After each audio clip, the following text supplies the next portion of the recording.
चलिए चलिए ठीक है, इंसर्ट की इसमें क्या बात है। ये सुभाष यदुवंशी जी हैं, एमएलसी हैं और भाजपा के प्रदेश महामंत्री हैं, कासमाबाद में आए हैं।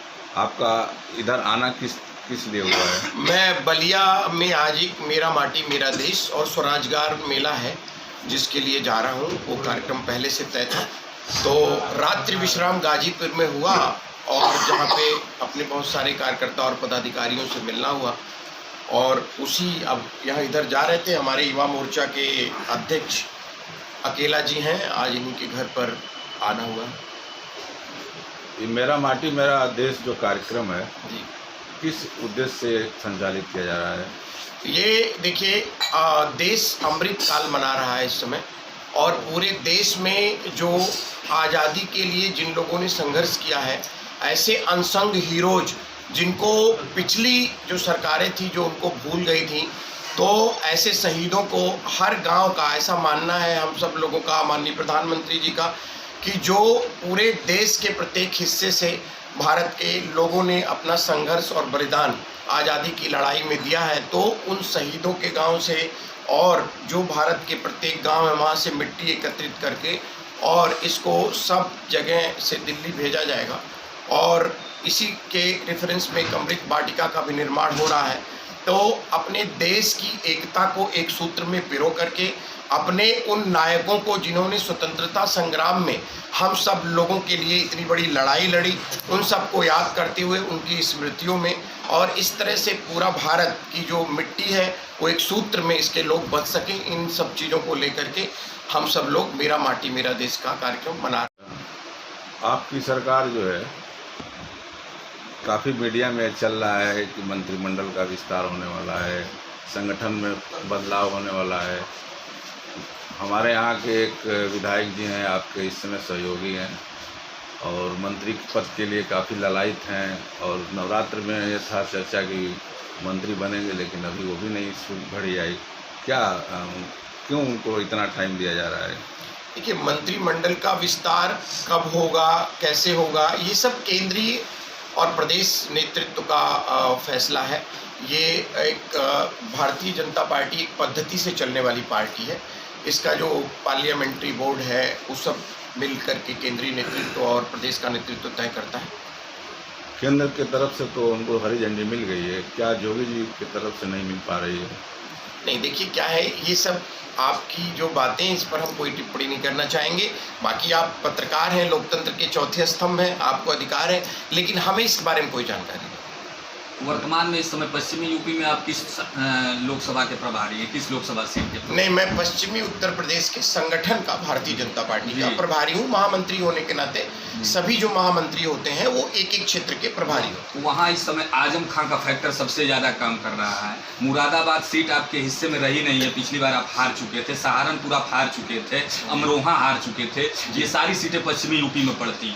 पश्चिमी यूपी के लिए इस बार भारतीय जनता पार्टी की कौन सी ऐसी रणनीति है जो इन सीटों पर फतह किया जा सके? देखिए, अभी आपकी बात ठीक है कि कुछ सीटों पर वहाँ पर लोकसभा में हमें सफलता नहीं मिल पाई थी और उसके लिए हम सब लोग लगातार काम कर रहे हैं। लेकिन अगर आप एक चीज़ देखेंगे कि पिछली बार समाजवादी पार्टी और बहुजन समाज पार्टी का गठबंधन था और पूरे देश के पॉलिटिकल पंडित ये कह रहे थे कि ये बहुत रेयर ऑफ रेयरेस्ट और बड़ा स्ट्रॉन्ग गठबंधन है और भारतीय जनता पार्टी वहाँ पर मतलब लगभग साफ हो जाएगी।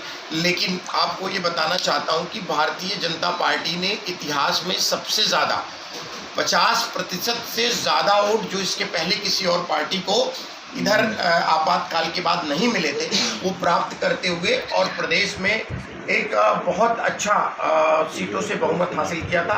पश्चिम की जिन सीटों की बात आप कर रहे थे उन सब में एक तो हम लोगों ने बूथ स्तर पर बहुत अच्छा काम करने की कोशिश की है और उसका और हमारे माननीय प्रदेश अध्यक्ष श्री भूपेंद्र चौधरी जी के नेतृत्व में हम सब लोग लगातार वहाँ पर पार्टी का उत्थान भी हो रहा है और अभी नगर पालिका के चुनाव में हम लोगों ने ऐतिहासिक विजय, आज तक इतनी बड़ी विजय प्राप्त नहीं हुई थी के साथ कि कौन आएगा, कौन नहीं आएगा, मंत्रिमंडल विस्तार, ये सब हमारे केंद्रीय नेतृत्व का फैसला होता है। पार्टी का एक मैकेनिज्म है, ये किसी परिवार द्वारा चलने वाली पार्टी नहीं है कि अखिलेश जी बैठे और डिसाइड कर लिए कि फलाने को बना देंगे। एक पूरी कमेटी है दिल्ली में, वो बैठती है, केंद्रीय जो चुनाव समिति है, केंद्रीय जो पार्लियामेंट्री बोर्ड है, हमारा नेतृत्व है। तो ये कौन आएगा नहीं जाएगा, ये टोटल फैसला उनका है। रही बात दूसरी जो आप बोल रहे थे, तो देखिए ये तो आपको तारीफ करनी चाहिए कि पिछड़े वर्ग के इतने सारे नेताओं का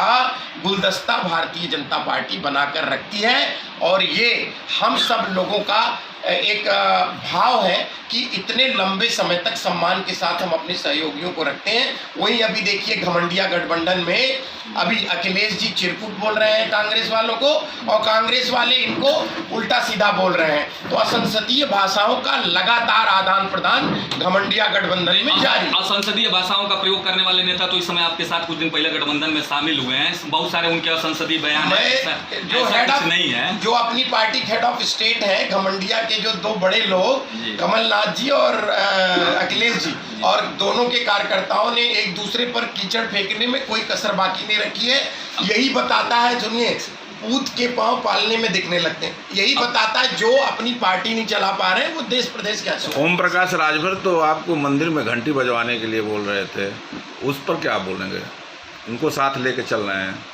देखिए मेरे कहने का मतलब है, सारे लोग आज अयोध्या में भगवान श्री राम का भव्य राम मंदिर बनने वाला है, और आज पूरे देश के हिंदू और पूरे दुनिया भर में जो हिंदू मानस को और भगवान श्री राम को प्रेम करने वाले, आस्था रखने वाले लोग हैं, उनके लिए हर्ष का विषय है। मैं सब लोगों को आमंत्रित करता हूँ 22 तारीख को वहाँ आए और प्रणाम करें और घंटी भी जाएगा। आखिरी सवाल एमएलसी साहब, आखिरी सवाल, आप जिस सीट से एमएलसी हैं, उस सीट पर क्या चर्चा ये चल रही है कि आप लोकसभा की भी तैयारी में है कि वहां लोकसभा का चुनाव आप लड़ेंगे? बिल्कुल नहीं, मेरे पास संगठन की इतनी बड़ी जिम्मेदारी पार्टी ने दिया है और मेरे पर पार्टी ने भरोसा किया है। मेरे पिताजी दस्तखत नहीं कर पाते थे, मैं एक सामान्य यादव परिवार का लड़का हूं, एक पिछड़े वर्ग के बालक को पार्टी ने एमएलसी बनाया है, पार्टी ने महामंत्री बनाया, पार्टी युवा मोर्चा का अध्यक्ष बनाया। मेरी कोई इच्छा लोकसभा लड़ने की नहीं है। पूर्वांचल में आप अभी देवरिया का एक घटना हुई है, और तमाम विवादों को लेकर तहसील से, जिले से, थानों से लेकर लोग इस समय यही कह रहे हैं देवरिया कांड हो जाएगा। आपके शासन में तहसील का, थाना का ये भ्रष्टाचार नहीं रुक रहा है, क्यों?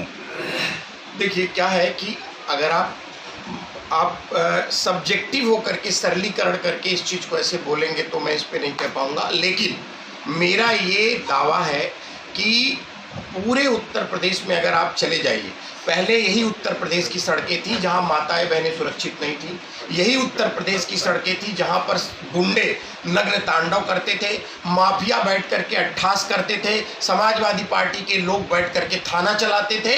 आज और नौकरियों में भ्रष्टाचार था।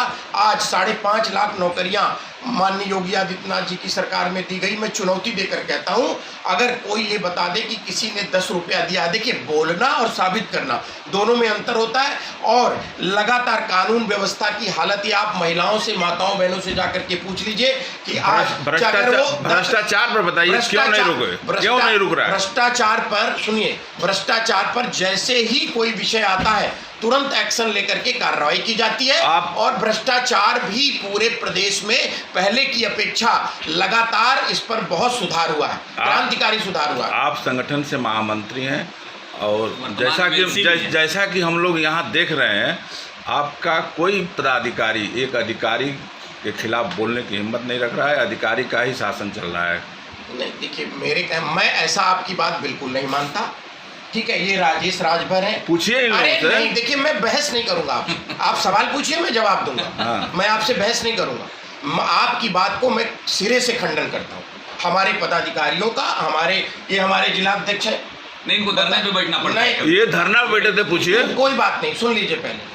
मैं ये से मानता हूँ, मैं हूँ या कोई पदाधिकारी है, उसका बहुत सम्मान है। और हर जगह उसकी सुनवाई होती है। और गलत बात सुनिए, जो गलत बात होगी उसमें चाहे वो भारतीय जनता पार्टी कार्यकर्ता हो, वहाँ पर नहीं सुनवाई होगी। हमारी सरकार सबका साथ, सबका विकास, सबका विश्वास, सबका प्रयास के हिसाब से चलती है। सरकार भारतीय जनता पार्टी जरूर है, लेकिन वो सबके लिए वो पारदर्शिता के साथ, सम्मान के साथ सबके लिए काम करती है। जय हिंद। क्या यही मान लिया जाए कि गुणगान से ही काम चल जाएगा कि उस पर सुधार करेंगे? देखिए, अब मैंने बोला ना कि पत्रकार होने का सबसे अच्छा लाभ ये कि आपको सिर्फ सवाल पूछना है, उत्तर नहीं देना है। आप स्वतंत्र हैं, आपने पूछा, मैंने आपको बताया। अब उसको समझना आपके जिम्मे